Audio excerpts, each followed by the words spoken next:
Street Talk Plus. We are currently doing a series of short conversations with Mr. Safaraz Ali. We are talking around the area of social entrepreneurs and the third sector and how we can address some of the gaps which have been highlighted by the pandemic and austerity in recent years. Today with me again, but for this session where we will be talking about housing and how housing is seen as a basic right. I will be joined by Mr. Safaraz Ali. Safaraz Ali, as you know, has become a regular guest based on his expertise in the sector. Safaraz is the CEO of the Pathway Group. He is a published author, a social entrepreneur, and is sought across the UK for his input on various areas, from business to community work. And he is also a published author. So I'm really delighted that he has been able to share his expertise with us. And I look forward to talking to him a little bit about social housing and, the role that it can play in regenerating the society here in the United Kingdom. So welcome, Safaraz. Thank you so much again, Dr. Riaz. Much appreciate the opportunity. How are you? I'm good, thank you. Thanks very much again. It's, you keep talking about expertise. I mean, I'm giving my perspective, and I'm not an expert in the housing market, nor am I expert in terms of some of the topics that we're talking about. But, I like to think that we've got some awareness of the issues and like to share those thoughts with you. I think no, absolutely. I think really what has organically come about is that we're talking about really pertinent social issues in the society today, and the areas as we go through them, it's becoming more and more very dominant views that we need a renewed social contract based on human rights, equality and well-being across the UK. And this conversation, even though we have both stated that we're not experts, we're a lot more knowledgeable than many that he'll be watching. And also there will be experts in the audience or in our viewership who will be able to share their thoughts on how we should be moving forward as well. But the topic today is very much about social housing and how many of us perceive that as a basic human right, alongside the United Nations charters and the human rights legislation. But I wanted to start with, how much do you know? I mean, it's like, what is social housing and basically what is the historical context? I think firstly, I'll just say the fact that these topics are mammoth topics as well. They're huge topics. And I've got a few colleagues who work in the social housing sector, and they've got their expertise. So when I'm talking to people, they have their own sort of knowledge, their own perspective. But what we're talking about is really, how does it affect us as individuals, and what are the things that we need to be aware of? And a lot of it is about awareness. So we're all aware of certain things. The fact that if you ask the layman on the street, everybody will say there's lack of housing. There's not enough of the building. They'll talk about local authorities aren't involved anymore. They'll talk something along the lines that they might mention bedroom tax is one of the things that happen. They might mention the Grenfell Tower situation. They'll probably talk about the role of the government is less and less. It's all about the housing associations and also the role of the registered social landlords and the private sector. And really, it's all of those sort of issues that are coming up. But going back to the origins of housing, and so particularly social housing, these, from my knowledge, started off as philanthropic sort of responses to poor health conditions and really helping communities. We touched on in one of the previous topics where previous sessions, the fact that large employers wanted to do things for their own employees. So they were creating a community type environment. So they were giving people an opportunity to belong to a community. So it was linked to either an employer or linked to a sort of a social initiative. So I think one of the examples, going back to the 19th century is people, like Guinness Trust and Peabody Trust. One of the earliest organisations, they were all about a movement to allow people to get onto to buy their own property, but initially to give them minimum standards of sanitation, hygiene, basic sort of needs, really, in terms of from a safety perspective, from a hygiene perspective, and a minimum standard for housing. And it's about setting that standard, particularly in an area where health and safety probably wasn't at the top of people's agenda. And again, these initiatives started off as philanthropic, but then it went into sort of local government and backed by central government in terms of these are good things for them to be involved with.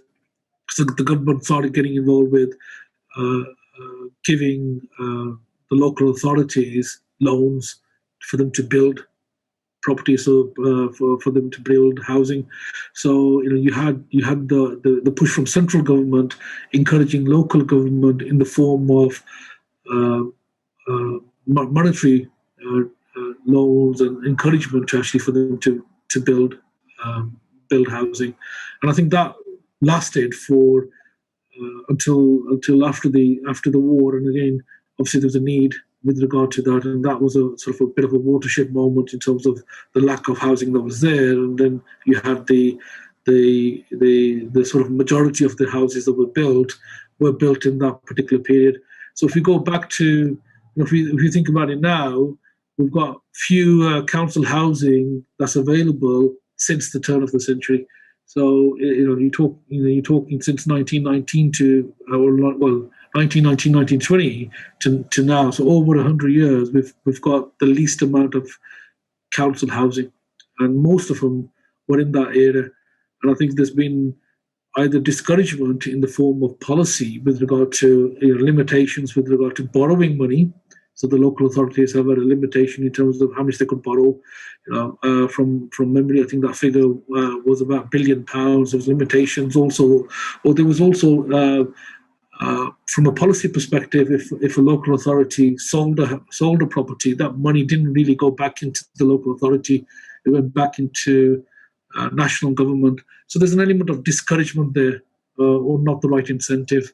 And it's all of these things that have gradually creeped in. So it's actually happened not as a result of one thing, but as a result of a number of things and multiplied. And it's a bit of a multiplied effect. So, we've got now the reliance of the social, the housing associations who are the drivers in terms of building property, building communities.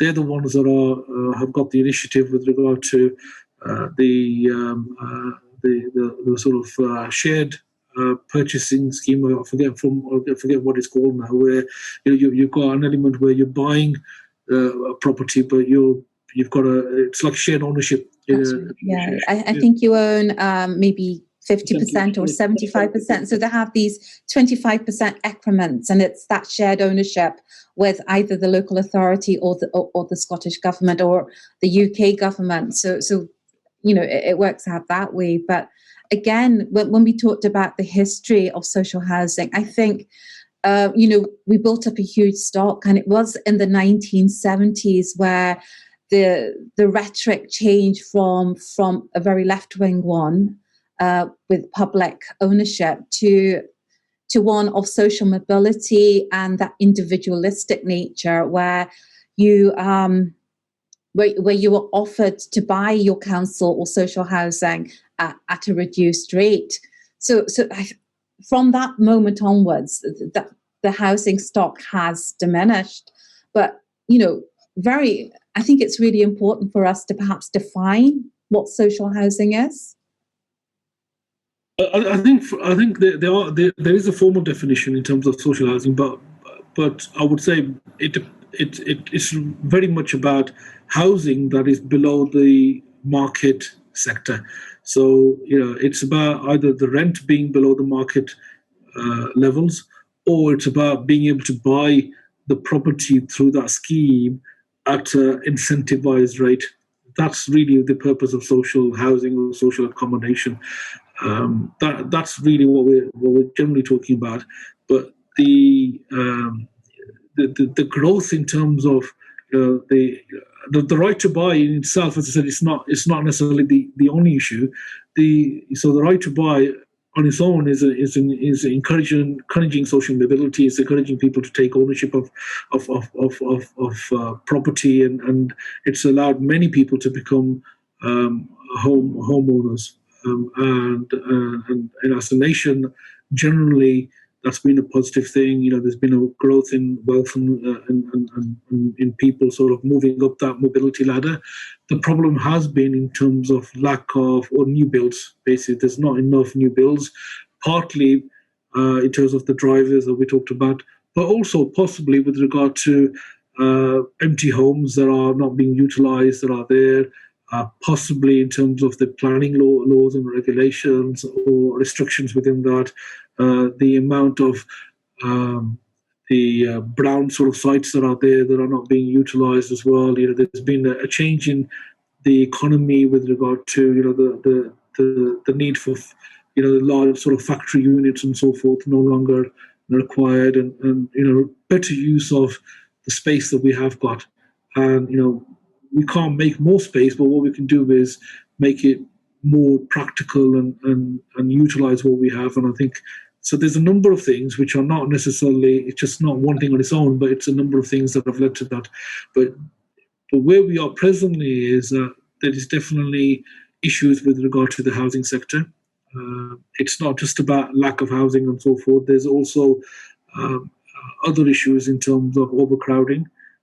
Which affects all of us. I mean, from where I was born up with, we've lived with overcrowding, and we've never saw it as overcrowding, but that is definitely an issue for majority of the population, particularly the BAME community is overrepresented in terms of that particular issue. But there's also issues in terms of unsuitable housing, poor quality housing. The housing stock itself not being right. We had the unfortunate disaster that was the Grenfell Tower back in 2017. That was a health and safety issue, but it's also it was a moment where you could see the divide between rich and poor.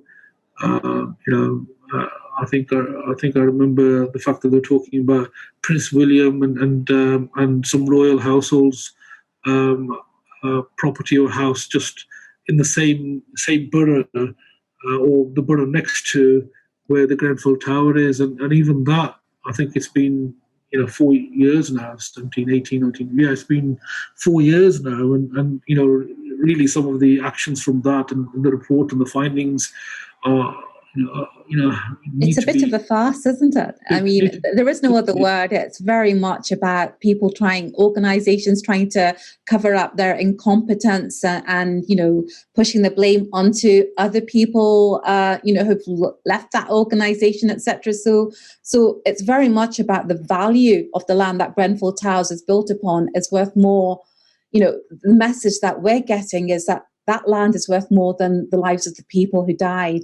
And for the families left behind, it's like, let's cut to the chase and talk about compensation and rehousing them and fit for purpose social housing. So that's one conversation. But I wanted to bring, to the conversation that on Channel 4 a couple of years ago, there was a really interesting program around social housing. And one of the case studies they shared with us was about Vienna in Austria, where over 60% of their residents live in 440,000 social homes, and half of them are owned directly by the municipal government and the rest by the state. They're subsidized, and they're not-for-profit cooperatives. And they're not just built for the low-paid or the unemployed or hard up. And they don't resemble the kind of sink estates, that we've come to see across our media. And that's the rhetoric of the political class.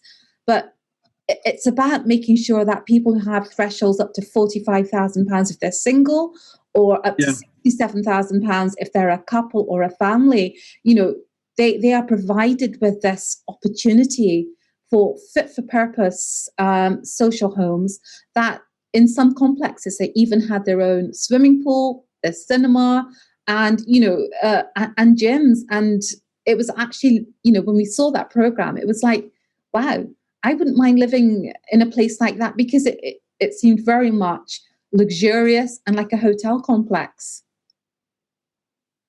I've not come across that program, but I have heard, particularly, I think the Germans and Germany has given us an example, the fact that the lack, and it's normally in the press about lack of home ownership, the fact that, we as a nation are a nation of homeowners.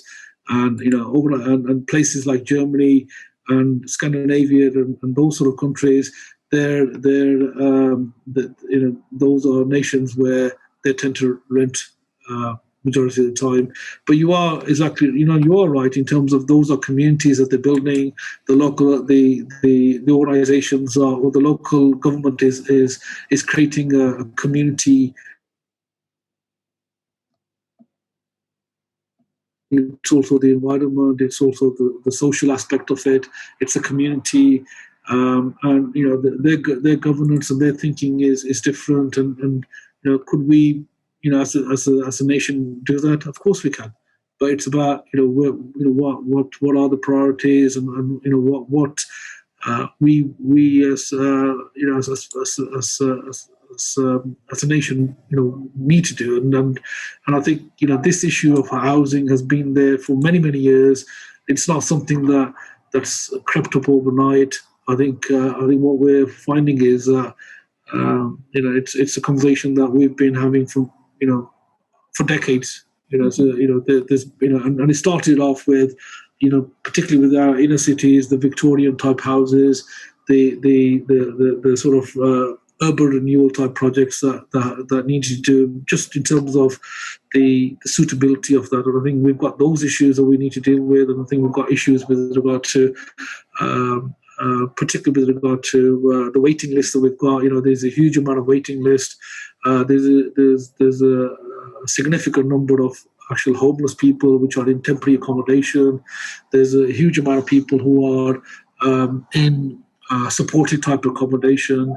And this is there's consequences to society for that. I think it's that adage, isn't it? Maslow's theory, or in our culture we say roti kapra makan. It's a basic need that we have in terms of our sense of who we are, and your house or your property or your home.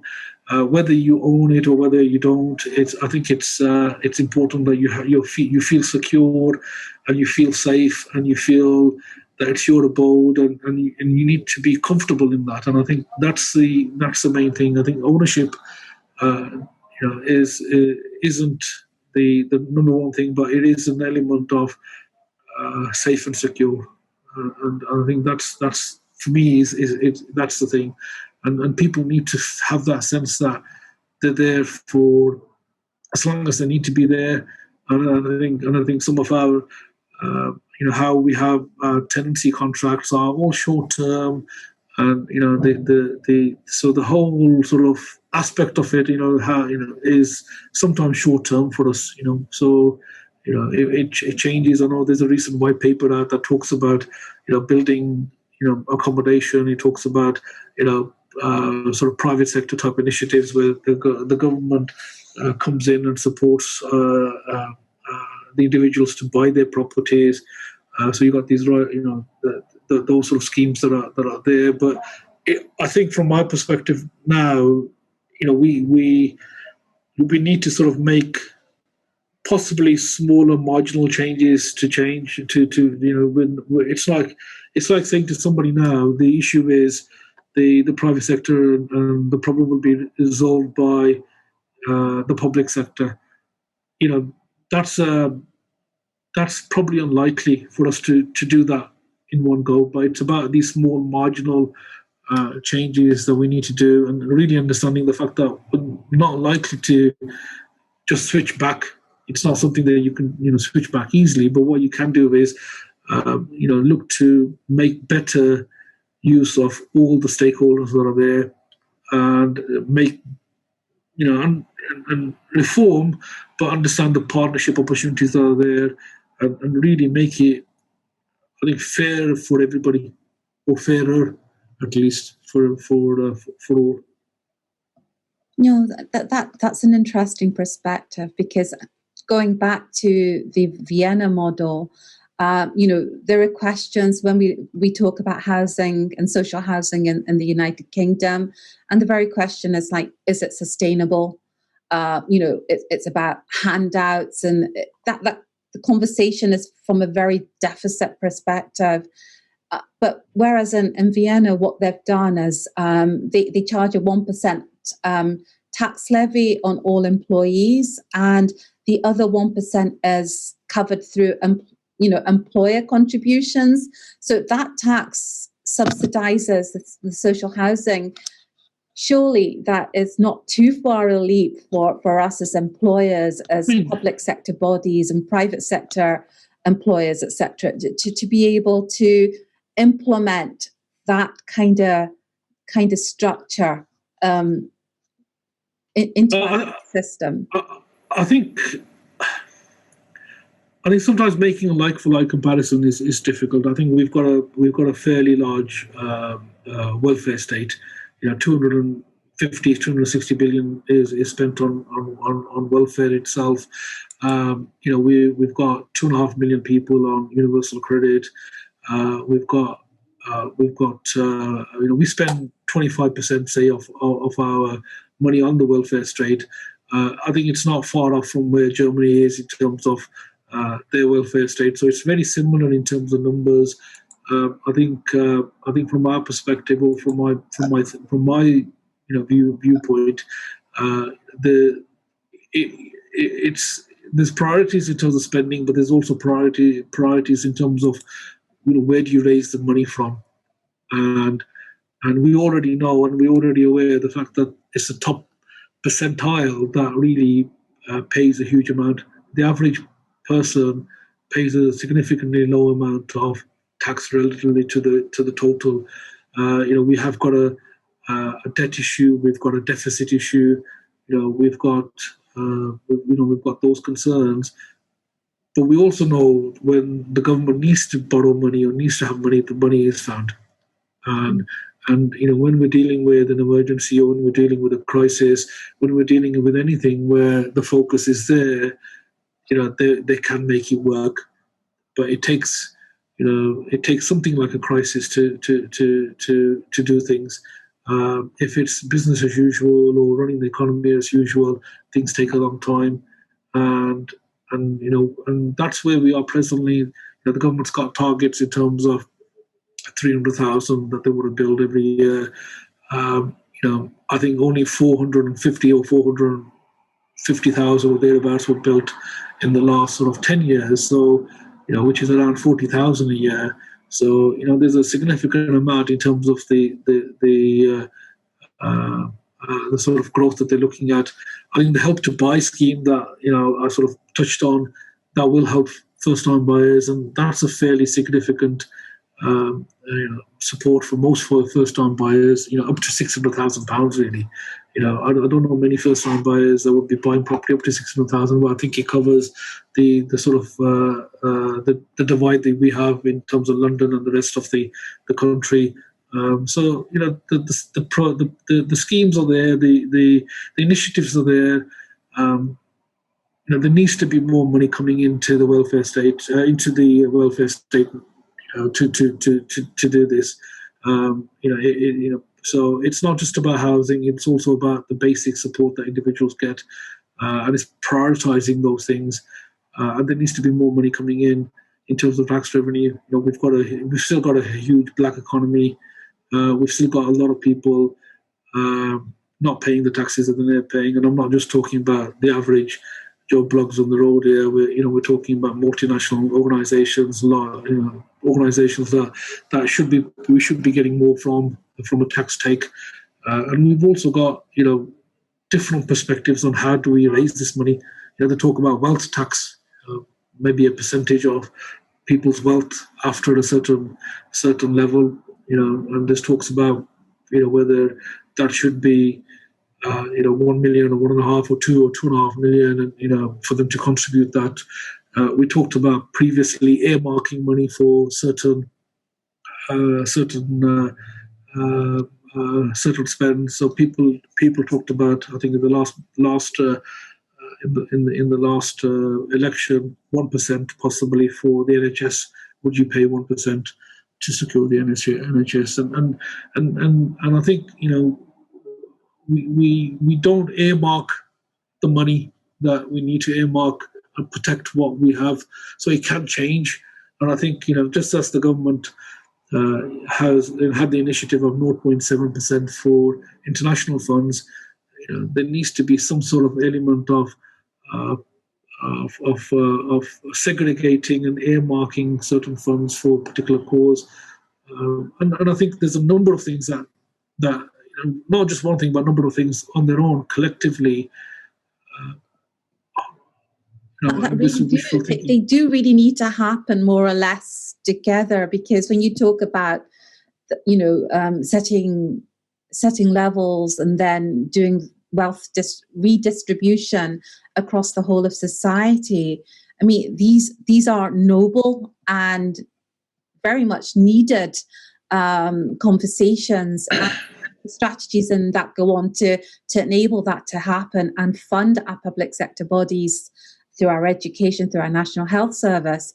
But and you've also touched upon some of the strategies that are currently playing out in social housing, such as shared ownership. But that isn't really social housing. That is private home ownership, and then getting on that ladder to obtaining your own house. Yeah. But even some of the language around that is quite ambiguous, because when the Scottish Government, for example, they talk about affordable housing, the question really should be here is how do you define what is affordable, and what does affordable housing look like, and is that in any way a comparison to what social housing is?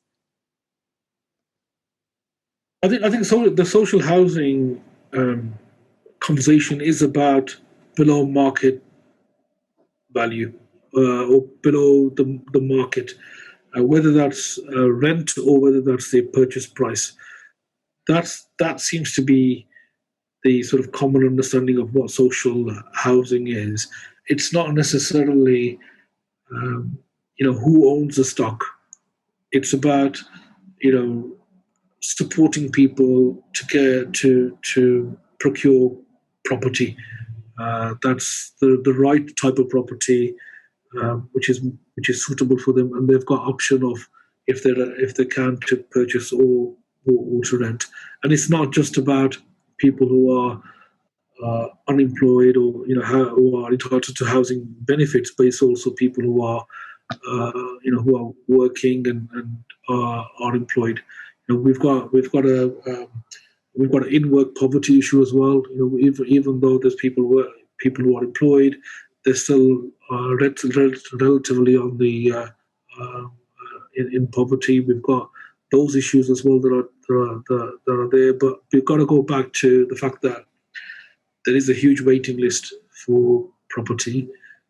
We've got significant number of people, 60,000 plus, regularly that are regarded as homeless or regarded as homeless, and they're in very short-term hostel type or hotel type property, and which has usually a higher cost base as well, and you've got individuals that are